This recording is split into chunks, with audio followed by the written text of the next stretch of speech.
और समष्टियाँ, organism and population. तो organism मतलब जीव और समष्टि मतलब पॉपुलेशन, जिससे हम एक और चीज बोल सकते हैं पॉपुलेशन को, जनसंख्या, है ना। तो भाई क्या है ये चैप्टर, जिसमें हम क्या पढ़ेंगे, ऑर्गेनिज्म के बारे में और उनकी पॉपुलेशंस के बारे में, ठीक है ना।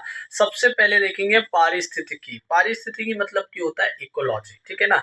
इकोसिस्टम क्या होता है, पारिस्थितिकी तंत्र। इकोलॉजी क्या होती है कि जीव तथा उसके पर्यावरण के मध्य पाए जाने वाले संबंधों का अध्ययन को क्या बोलते हैं, पारिस्थितिकी, इकोलॉजी। मतलब कि जो ऑर्गेनिज्म है एंड देयर जो इन्वायरमेंट है, उन्हीं दोनों के बीच के हम क्या बोल देखेंगे, संबंध को, है ना। उसी को हम क्या बोल रहे हैं, इकोलॉजी बोल रहे हैं, पारिस्थितिकी बोल रहे हैं, जीव और पर्यावरण के बीच के संबंध को। हैकल के अनुसार, जो हमारे साइंटिस्ट है, इनका नाम अर्नेस्ट हैकल है, उनके अनुसार क्या है इसकी डेफिनेशन, जीव विज्ञान की वह शाखा, वह ब्रांच जिसके अंतर्गत जीवधारियों एवं उनके वातावरण के संबंधों का अध्ययन किया जाता है। तो जीवों और उनके वातावरण के बीच के संबंध का जो अध्ययन है, उसी को हम क्या बोलते हैं, इकोलॉजी। और इन्हीं ने क्या है, ये शब्द का प्रयोग किया था, इकोलॉजी का, अर्नेस्ट हैकल ने। और एक और है ऑडम साइंटिस्ट, जिनके अनुसार क्या है, इकोलॉजी प्रकृति की संरचना और कार्यों का अध्ययन, इकोलॉजी कहलाती है उनके हिसाब से। प्रकृति का अध्ययन और उनके कार्यों का अध्ययन जो है हमारे क्या है, ऑडम क्या है, इकोलॉजी है। और ये हम कह भी सकते हैं, देखो प्रकृति, नेचर, और उसकी जो बनावट है, जो उसके कार्य, प्रकृति में सभी लोग आते हैं, जीव जंतु और इन्वायरमेंट सभी कुछ आता है। अब इकोलॉजी जो शब्द है वो ओइकोस मतलब वास स्थान, और लोजोस मतलब कि लोगोस भाई स्टडी, अध्ययन करना, ठीक है ना। तो वास स्थान, हैबिटेट, और टू स्टडी से आया है हमारा इकोलॉजी, मतलब कि वास स्थान की अध्ययन करना, ठीक है ना। हैबिटेट, और हैबिटेट किसका होता है, जीव जंतुओं का। तो ये अब बायोटिक भी हो सकते हैं, एबायोटिक भी हो सकता है। बायोटिक जो जीव जंतु जो भी है वो सब है, और ये बायोटिक जो हमारा वातावरण है, जो भी हमारा पर्यावरण है, उन दोनों के मध्य संबंध को ही हम क्या बोल रहे हैं, इकोलॉजी बोल रहे हैं। और इसी शब्द का प्रयोग अर्नेस्ट हैकल ने करा था। और इसके जो फादर हैं, जनक हैं, वो कौन है, रीटर हैं, रीटर।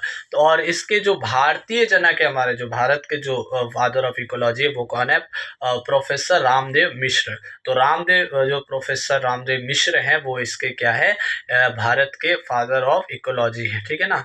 अब पारिस्थितिकी की शाखाएं देखेंगे हम, ब्रांचेस ऑफ इकोलॉजी देखेंगे। इसकी कई ब्रांचेस है, जैसे ऑटो इकोलॉजी, सौ पारिस्थितिकी।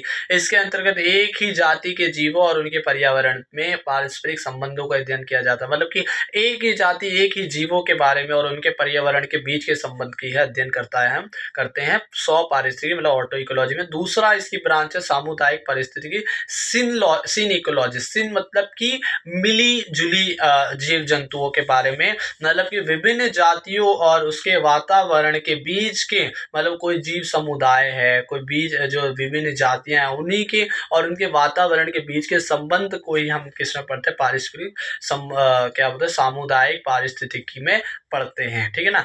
जीन पारिस्थितिकी क्या होता है, जीन इकोलॉजी में होता है, जिसमें हम एक प्रजाति, एक समस्त प्रजाति, एक हम जाति के क्या पढ़ते हैं, अनुवांशिक संगठनों का अध्ययन करते हैं, उसी को हम क्या बोलते हैं, जीन इकोलॉजी बोलते हैं, ठीक है ना। कि वो जीन आए कहाँ से, किस तरह से आए, यहाँ क्यों रह रहे हैं, उनके हैबिटेट क्या है, इस तरह से हम किसी जीव के जीन के बारे में स्टडी करते हैं, उसको हम जीन इकोलॉजी बोलते हैं। चौथा है समष्टि पारिस्थितिकी, पॉपुलेशन इकोलॉजी। क्या है, इसके अंतर्गत हम जीवों के विभिन्न समूहों के अंतर संबंधों का अध्ययन करते हैं। मतलब कि समस्त मतलब पॉपुलेशन, एक पूरी जीन की जो विभिन्न प्रकार की पॉपुलेशंस हैं, विभिन्न समूह हैं, उनके संबंधों का अध्ययन करते हैं हम, किसमें, जो हमारा क्या है, समष्टि पारिस्थितिकी में। समष्टि जो हमारे चैप्टर का नाम दिया। अब पांचवा पारिस्थितिक तंत्र परिस्थितिकी। अब क्या है पारिस्थितिक, मैंने पहले बताया था इकोसिस्टम। इकोसिस्टम इकोलॉजी क्या होता है भाई, इसके अंदर जो भी इकोसिस्टम है हमारा, उसकी संरचना, उसकी कार्यों का अध्ययन ही क्या कहलाता है, इकोसिस्टम इकोलॉजी कहलाता है। तो ये 5 हमने अलग अलग तरह की ब्रांचेस देखी हैं। अब लेक्चर 2 में हम देखेंगे पॉपुलेशन के बारे में। मतलब लेक्चर 1 जो था वो पूरा इकोलॉजी के ऊपर था। लेक्चर 2 हमारा पूरा तो नहीं कह सकते, देखते हैं अभी आगे, पॉपुलेशन के ऊपर, समष्टि आबादी के ऊपर, ठीक है ना। पॉपुलेशन एक ही जाति के जीवधारियों का वह समूह है जो किसी विशेष क्षेत्र में रहते हैं। तो किसी विशेष क्षेत्र का आयतन में रहने वाले कोई एक जाति की जो भी संख्या है उन्हीं को हम क्या बोलते हैं, आबादी, समष्टि, पॉपुलेशन बोलते हैं। जैसे कि घास के मैदान में कई टिड्डों का समूह, उसे को हम क्या बोले, पॉपुलेशन। मतलब एक स्पेसिफिक स्थान में रहने वाले किसी एक जाति की संख्या को हम क्या बोलते हैं, पॉपुलेशन। किसी जाति, अब हम यहाँ देखेंगे जनसंख्या घनत्व, डेंसिटी, पॉपुलेशन डेंसिटी क्या होती है। देखो भाई, किसी जाति व संबंधित कोई अन्य जाति का किसी विशेष क्षेत्र व आयतन में उपस्थित औसत संख्या को जनसंख्या घनत्व कहते हैं। मतलब कि किसी एक वास स्थान, किसी एक स्थान में रहने वाली जो जाति है उसकी औसत संख्या को ही हम जनसंख्या डेंसिटी, जनसंख्या घनत्व कहते हैं। अब हम देखेंगे जन्म दर, मृत्यु दर क्या होती है। जन्म दर, बर्थ रेट, प्रति 1000 जनसंख्या में हर वर्ष उत्पन्न नए सदस्यों की संख्या को जन्म दर कहते हैं। मतलब कितनी आसान परिभाषा है कि प्रति 1000 जनसंख्या में हर वर्ष उत्पन्न होने वाले नए सदस्यों की संख्या को जन्म दर कहते हैं। और मृत्यु दर क्या होती है, मोर्टेलिटी रेट होती है कि प्रति 1000 जनसंख्या में हर वर्ष मरने वाले जीवों की औसत संख्या को मृत्यु दर कहते हैं। मतलब प्रति 1000 जनसंख्या में हर वर्ष मरने वाले जितने भी जीव हैं उन्हीं की औसत संख्या को, जो संख्या उसी को मृत्यु, मोर्टेलिटी रेट बोले। अब हम यहाँ पर एक अंतर देखेंगे किसका, समष्टि पॉपुलेशन और एक कम्युनिटी समुदाय का। तो कम्युनिटी क्या होती है और पॉपुलेशन क्या, पॉपुलेशन हम देख चुके हैं, एक ही जीवधारी का किसी समूह, मतलब जीवधारी या समूह को जो किसी विशेष क्षेत्र में रहते हैं उसी को पॉपुलेशन होता है। समुदाय, कम्युनिटी वो होती है जो कि विभिन्न प्रकार के जीवधारियों जैसे पौधे, जंतुओं का समूह होता है, उसी को हम क्या बोलते हैं, समुदाय। मतलब इनको पूरा इकोसिस्टम बना रहा है, जैसे कि अलग अलग जंतु हैं और पेड़ पौधे हैं और वो पूरा वातावरण, स्थान है, उन सब की जो पूरी एक समुदाय, मतलब एक पूरी कम्युनिटी को ही हम क्या बोल रहे हैं, कम्युनिटी। मतलब एक पूरे समूह को ही हम समुदाय, कम्युनिटी बोल रहे हैं। अब दूसरे इनका अंतर है, केवल अंतः जातीय संघर्ष होता है किसमें, पॉपुलेशन, समष्टि में, क्योंकि एक ही प्रकार की जाति रहे तो अंतः संघर्ष रहेगा ना, इंटर ही क्या होगा, स्ट्रगल होगा। और हमारा दूसरा समुदाय में क्या होता है, अंतरा जातीय संघर्ष है, इंट्रा स्ट्रगल रहती है ना, अंतरा जातीय रहती है। मतलब ये हर जाति से स्ट्रगल करना पड़ेगा, संघर्ष करना पड़ेगा। तीसरा, ये अकेले जीवित नहीं रह सकते। हमारे जो समष्टि पॉपुलेशन है वो अकेले जीवित नहीं रह सकती है, लेकिन हमारे समुदाय अकेले जीवित रह सकते हैं, क्योंकि भाई वहाँ पेड़ पौधे ये सब है भाई, अपना अकेले जीवित रह सकते, पर इनको तो ज़रूरत है ना पॉपुलेशन को, किसी एक विशेष जाति को। अब यहाँ पर चौथा है, ये संपूर्ण परितंत्र को प्रदर्शित नहीं करते हैं पॉपुलेशन, और जबकि कम्युनिटी जो है पूरे परितंत्र को प्रदर्शित करती है। अब यहाँ पर जैविक इंडेक्स देखें। जैविक इंडेक्स वो होता है जो कि जन्म दर और मृत्यु दर के बीच का अनुपात होता है, उसी को जैविक इंडेक्स बोलते हैं, ठीक है। तो जैविक इंडेक्स क्या होता है, जो हमारा जन्म दर और मृत्यु दर के बीच का क्या है, अनुपात है, ठीक है ना। अब हम यहाँ पर लेक्चर 3 जो है हमारा पारिस्थितिकी अनुकूलन, इकोसिस्टम एडेप्टेशन। क्या होता है इकोसिस्टम एडेप्टेशन, भाई एडेप्टेशन मतलब होता है किसी चीज में ढल जाना, ढाल लेना। अब यहाँ पर कौन ढाल पाता है कि हर पर्यावरण में, हर अलग अलग इस इकोसिस्टम में कौन ढल पाता है, पेड़ पौधे। तो पौधों में अपने आप को वातावरण के अनुसार समायोजित करने की क्षमता होती है, जिसे अनुकूलन कहते हैं, ठीक है ना, ढालने की क्षमता होती है।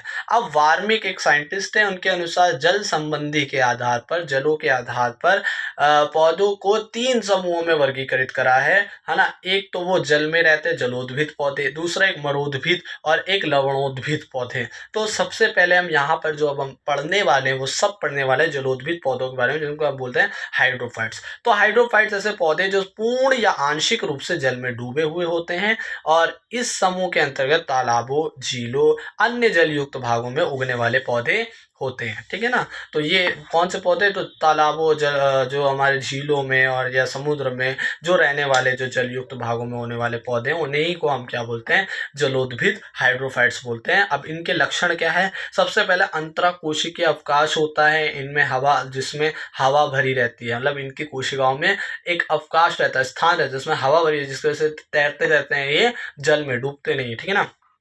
दूसरा है संवहन ऊतक, जाइलम फाइलम जो है उसकी कम विकसित रहते, बहुत कम विकसित रहते हैं हमारे क्या है संवहन ऊतक। तीसरा है द्वितीय वृद्धि का अभाव होता है, इसीलिए ये हमने देखा होगा द्वितीय वृद्धि का अभाव रहता है, जिसकी वजह से इनमें स्टेम छोटी रहती है, बड़ी बड़ी नहीं होती है, ठीक है ना। तो द्वितीय वृद्धि का अभाव रहता है। चौथा, यांत्रिक ऊतक बहुत कम विकसित होते हैं, मैकेनिकल जो टिश्यू होते हैं।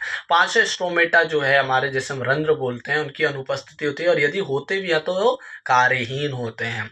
अब यहाँ पर जलोद्भिद पादपों का वर्गीकरण देखेंगे। ये 3 प्रकार में बांटा गया है इनको जल के आधार पर। सबसे पहले जल निम्न जल निम्न जिसको हम सबमर्ज प्लांट बोलते हैं। दूसरा प्लावी, और तीसरा उभयचर। प्लावी मतलब तैरने वाले, फ्लोटिंग, है ना, प्लांट। उभयचर मतलब कि तो दोनों में रह सकते हैं ना, पानी और उसमें दोनों। अब पहला है जल निम्न पौधे, सबमर्ज प्लांट। तो ऐसे पौधे जिनका संपूर्ण शरीर जल में डूबा रहता है, और ये भी 2 प्रकार के होते हैं, एक स्थिर और एक प्लावी। स्थिर जलमग्न पौधे और प्लावी क्या होता है, स्थिर जलमग्न पौधे तो संपूर्ण जिनका शरीर जल में डूबा रहता है और जिनकी जड़ें मृदा में धसी रहती है, मतलब जिनकी जड़ें जो होती हैं वो किसमें होती हैं, कीचड़ बोल लो, मृदा में धसी रहती है, उन्हीं को हम क्या बोल रहे हैं, स्थिर जल में। जब भी तो स्थिर रहेंगे ना, एक जगह रुके रहेंगे, ठीक है ना।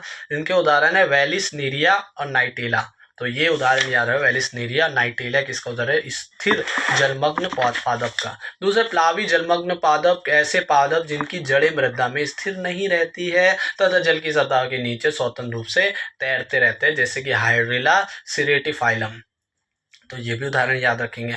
अब हम देखेंगे दूसरा जो था हमारा जलमग्न के बाद हमारा कौन सा था, प्लावी। तो प्लावी पौधे, फ्लोटिंग प्लांट्स, ऐसे पादप जिनका कुछ भाग जल की सतह के नीचे व शेष भाग जल के ऊपर वायु में होता है, और ये भी 2 प्रकार के होते हैं, एक होते हैं स्थिर प्लावी और एक होते हैं मुक्त प्लावी। तो स्थिर, इन पौधों की जड़ें जल के नीचे कीचड़ में धसी रहती है, जैसे कि उसमें थे, है ना, हमारे जलमग्न जो पादप हमारे स्थिर वाले थे, और तथा पत्तियां व अन्य भाग जल की सतह पर वायु के संपर्क में रहते हैं। अब इनका उदाहरण है कमल, निम्फिया, कुमुदनी, ये सब इनके उदाहरण है। कमल वगैरह देखा, जैसे बाहर वो रहते हैं और उनकी जड़ अंदर किसमें ढसी रहती है, मिट्टी में, इसी वजह से एक जगह पर ये रुके रहते हैं। अब हम देखेंगे मुक्त जो हमारे कौन है, प्लावी पौधे, मुक्त स्वतंत्र, ऐसे पादप जो स्वतंत्र रूप से जल की सतह पर तैरते रहते हैं, मतलब जिनकी जो जड़ें हैं वो मृदा में ढसी नहीं रहती हैं, जैसे कि लेमना, वॉल्फिया, जलकुंभी, पिस्टिया, ये सब हमारे क्या उदाहरण है हमारे मुक्त प्लावी पौधों के, ठीक है ना। अब यहाँ पर देखें तीसरा जो था हमारे उभयचर या जल स्थलीय पौधे। अब उभयचर यह भी कुछ भाग जल के अंदर व बाहर होता है तथा इनकी पत्तियां 2 प्रकार की होती है, एक जल में डूबी जो फीतीनुमा या कटी फटी होती हैं, तथा एक जल के बाहर वाली पत्तियां जो बड़ी होती हैं और इनके किनारे कटे फिटे नहीं होते हैं, ठीक है ना। जैसे कि उदाहरण है रेनिनकुलस और सेटिजेरिया। तो ये इसके उदाहरण हो गए, और इसके साथ ये तीनों चीज़ें जलोद्भिद पौधे के तीनों जो हमारे पार्ट्स थे वो खत्म हुए। एक जलमग्न जो था, और दूसरा हमारे तो कौन से प्लावी, और तीसरा उभयचर। अब हम देखेंगे जलोद्भिद पौधों में अनुकूलन, एडेप्टेशन इन हाइड्रोफाइट्स। एडेप्टेशन मतलब कि अनुकूलन, जो भी मैं पहले बता चुका हूँ कि किसी चीज़ में ढलना, एडेप्टेशन आना। तो हाइड्रोफाइट्स में ऐसी कौन सी भाई एडेप्टेशन, अनुकूलन है, एक तो आकारिकी हो सकता है, एक शारीरिक हो सकता है। आकारिकी मॉर्फोलॉजिकल एडेप्टेशन क्या है, देखो सबसे पहले कीचड़ में उगने वाले जो पौधे को छोड़कर जो सभी जलीय पौधे होते हैं उनमें मूल रोम अनुपस्थित हो, मतलब मूल में जो जड़ों में जो धागे निकलते हैं, जो छोटे छोटे रोम निकलते हैं, वो सब अनुपस्थित होते हैं, केवल किससे छोड़ के जो कीचड़ में उगने वाले, जो कि अभी हमने 2-3 देखे थे। अब दूसरा है इसका मॉर्फोलॉजिकल एडेप्टेशन, कुछ पौधों जैसे एकार्निया, ट्रोपा और पिस्टिया आदि की जड़ों में मूल टॉप का अभाव होता है, मतलब कि मूल टॉप जो होती है जो कि मूल को बचाती है ना, नष्ट हो, मतलब कि प्रोटेक्ट करती है, टॉप जो होता है उसको टैप लगा रहता है, तो वो नहीं होती है ना, जैसे कि कार्निया वगैरह में और पिस्टिया और ट्रोपा में। अब यहाँ पर तीसरा जलमग्न पादप जैसे हाइड्रिला में, है ना, तना लंबा पतला लचीला होता है, जो कि पूरी तरह से जल में रहते हैं। उन पादपों में क्या होता है, तना लंबा लचीला और पतला रहता है, ठीक है ना, इस तरह से होता है। अब इसका चौथा है कि इन पौधों में प्रजनन जो होता है वो रनर, स्टोलन और ट्यूबर आदि के द्वारा होता है। तो रनर जो हमारा है, स्टोलन और ट्यूबर है, उनके द्वारा इनमें प्रजनन होता है, इन जल में रहने वाले पौधों का। अब पांचवा है कुछ प्लावी पादप जैसे कि जलकुम्भी और ट्रोपा। प्लावी जो फ्लोटिंग प्लांट्स होते हैं उनमें पत्तियों की पर्णवृंत फूले हुए होते हैं और स्पंजी होते हैं जिनमें हवा भरी होती है और यह गुण पौधों को तैरने में सहायता करते हैं, इसलिए तो फ्लोटिंग है, क्योंकि इनके अंदर क्या होते हैं, पत्तियां फूली रहती, स्पंजी रहती, इस वजह से ये ऊपर तैरते रहते हैं। अब लास्ट का हमारा शारीरिक एनाटॉमिकल एडेप्टेशन, जैसे कि यहाँ पर देख सकते हैं हम पहला कि इनकी बाहर त्वचा में क्लोरोफिल का अभाव रहता है। अभी क्लोरोफिल नहीं रहता है, क्लोरोफिल नहीं रहेगा तो इनका रंग हरा हरा नहीं रहता है ना, अलग अलग भी। और ये क्लोरोफिल एक और इस्तेमाल होता है जो प्रकाश की जो वो है ना, प्रकाश को लेकर, और ये अपना खाना बनाती है, तो उसका क्लोरोफिल नहीं रहता बाहर त्वचा में। और इनमें स्टोमेटा भी नहीं, रंध्रों का अभाव होता है तथा कार्यहीन होते हैं अगर होते भी है तो। तीसरा, अनेक प्लावक पौधे जो प्लावी पौधे फ्लोटिंग प्लांट्स की पत्तियों में जलरंध्र पाए जाते हैं, जिससे जल का स्तर बना रहता है। तो जलरंध्र होते हैं इनके अंदर जिससे पानी निकलता आता है, मतलब कि एक तरह से जल का स्तर बैलेंस बना रहता है। ठीक है, अब हम ये देखेंगे फंक्शनल एडेप्टेशन, प्रक्रियात्मक अनुकूलन। तो एक तीसरा भी एडेप्टेशन है। पहला है इन पौधों में गैसों का आदान प्रदान इनकी बाहर त्वचा के द्वारा होता है। तो गैसों का जो आदान प्रदान बाहर त्वचा के द्वारा, और इन पादपों में पुष्पन एवं फल का निर्माण बहुत कम होता है। तो पुष्पन फल का निर्माण बहुत कम होता है। और सी जो है वो भी वही है कि इनमें जलरंध्र होता है जो कि स्तर को बनाए रखते हैं। तो इस तरह से अभी हम बायोलॉजी में इतनी चीज़ें पढ़ चुके हैं चैप्टर से।